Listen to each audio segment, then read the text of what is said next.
People of the internet, I finally completed a game. How exciting. Ugh. How many game reviews have we done this year? I don't think we've hit double digits. That's really, really sad.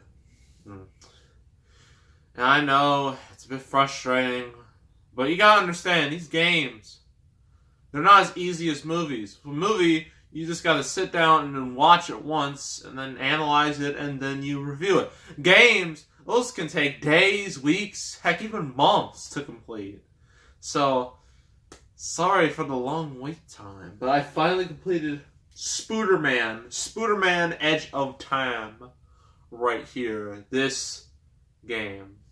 This game is I guess you can say follow-up to Spider-Man Shattered Dimensions, a game I do not have and I'm trying to get, but every single copy I can get is like $30. And I'm like, I mean, why? They're like the original Spider-Man games, like, you know, Spider-Man 1, Spider-Man 2, Spider-Man 3. Those are cheaper. And those came out, and those are older too. So that makes no sense to me. Ugh, it's weird. I don't know why they do it. So that's why I'm so glad I got this. So yeah, it's the same type of style, except, you know, in Shattered Dimensions you had 4 Spider-Man. Now you only got 2. You got Peter Parker from, you know, Amazing Spider-Man, and then you got Spider-Man 2099. So the plot is your typical time travel, you know, plot and whatnot. So, I forgot how it's... Oh yeah, remember. The game started off with, like, Spider-Man just getting whooped by, I think, anti-Venom, because it didn't look like regular old Venom, because regular old Venom is black. You know, this is black symbiote. This one's all white. I don't know how that works. Maybe they explain it in the comics. I don't know. But yeah, Spider-Man's just getting whooped, and he's about to die.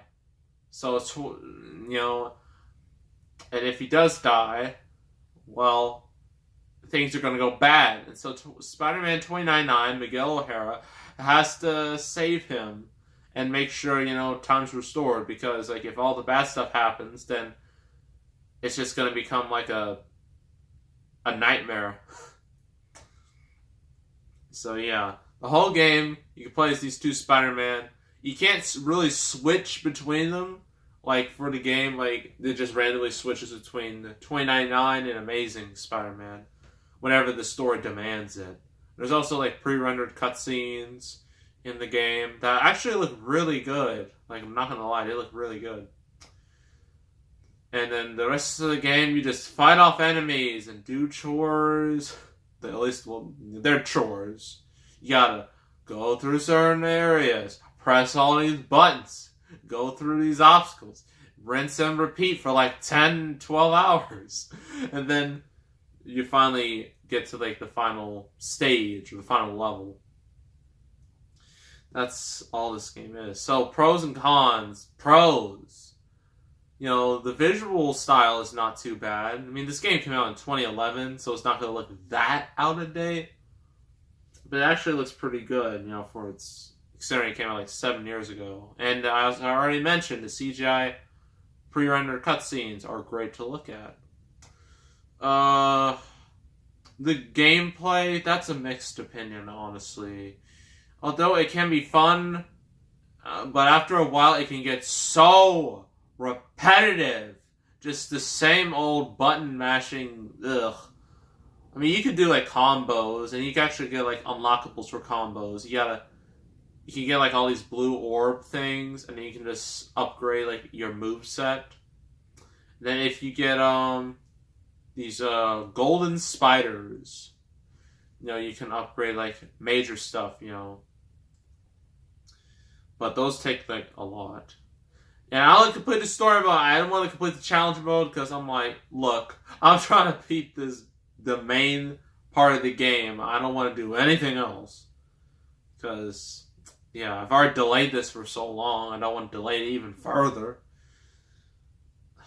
Yeah, and also the voice acting is also very satisfying. Uh, Cons. Well, I mean, the story is alright, and there is like a twist, but it's not an impressive twist. Cons. This game makes you put in some work. This game is not. It might start off easy, but as you go on, you realize this game is not going to play ball, and it's going to up that difficulty. I mean, there have been times I died so many times, especially when you have certain segments where you're literally falling, and you gotta dodge like certain things. You have to go through certain patterns, just like while you're falling, and you can go fast, but that makes things more difficult. That's a nightmare. Those are the ones I really hated. And then, like, all the enemies, like, they're all the same, somewhat. I mean, they're all just the same type of enemies. It's just like, enemy this, like, you know, just fight this enemy, and, you know, beat them all up until you get a key, and then you use the key, and then you gotta pull on a door, or a handle, or something, and then it opens, and then rinse and repeat. It's very repetitive. It's very annoying too. What else? Well, there are boss fights. You do get to fight Black Cat because she's in every single Spider-Man game in existence. She will never go away. I don't know why they put her in all these games. Even in the movie games, where she was not in the movie at all. Like, they just put her in there because why not, I guess.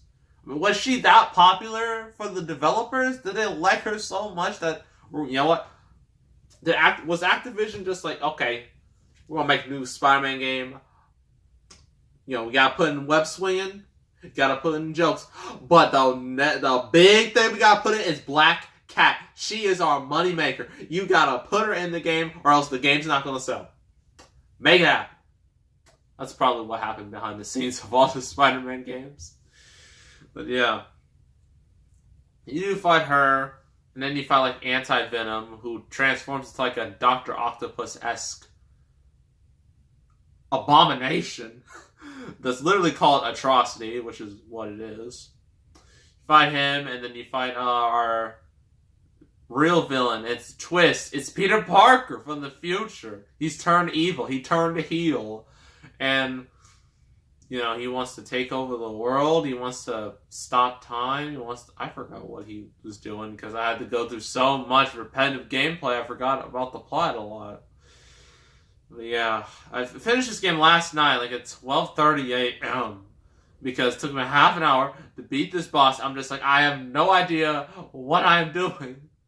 I had to look up online how to know what to do, and I'm just like, and it's so simple. Like, the very last boss, like, I beat him up, but then, like, this tiny little health just would not go down. It would not, and then he just goes up, and then he starts like a laser, and I dodge it, and I keep beating him up, and nothing was working. And I'm just like, what am I doing wrong?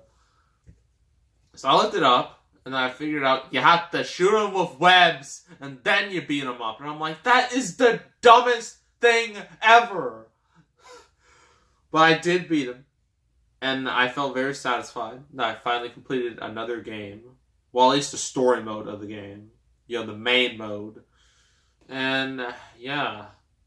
And then, like, the end, Spider-Man makes it the worst pun. He's like, I got all the time in the world. I'm like, yeah, right before you reboot, and then that failed, and now you're in the MCU. So, yeah, you got, and now your new movie, Spider-Man Far From Home. Great job on the spoilers, Tom Holland. Yeah, but, so yeah. This was when Spider-Man was kind of like in his dark ages. This is before MCU. The MCU saved him. And, yeah. So, Spider-Man Edge of Time. What do I think about it? Is it a good Spider-Man game? I guess. Yeah. There's no open world. It's super linear, so you can only go in like one direction. And, but the cuts, some of the gameplay is fun. The voice acting is good. The CGI cutscenes are great to look at. Some of the boss fights are alright, but it's so repetitive in its gameplay, its enemies, and then it's just all these ridiculous tasks, and then the stupid boss fight. Ugh. I don't know if I should make it positive, positive or negative. I'm gonna be mixed. I'm gonna give it a 6 out of 10. So yeah, not the best Spider-Man game, but it's not terrible either. So that's Spider-Man Edge of Time. Next gameplay review, I have zero clue. I need to start working on that soon. I mean, now I have Spider-Man Web of Shadows, a game everyone's just like, this is the best Spider-Man game. This is the low-key, underrated Spider-Man game. And I played a little of it, and it's actually so good. It was far better than I thought it was. And I'm so glad I spent the $25 on the Xbox 360 version. If I got the PS2 version and I did a gameplay on that, you all would have been so disappointed. Because that game looks like a PS1 game. It's an embarrassment. Because, like, with Web of Shadows on PS2, I just thought it was going to be a downgraded version. No, it's a completely different game. Like, what the heck? That's some false advertising. But, whatever. Spider-Man Web of Shadows, I'm definitely going to play that and try to beat it. It might take a long time, though. Other than that, there are a bunch of games I'm just kind of laying around, haven't done much with. I don't know. It's good to have a lot of games because you have like a lot of variety to pick and choose what games you want to play. But at the same time, it's just like, yeah. So yeah, that's Spider-Man Edge of Time. Make sure to subscribe, like this video, leave a comment. I will see you all next time, and I am out.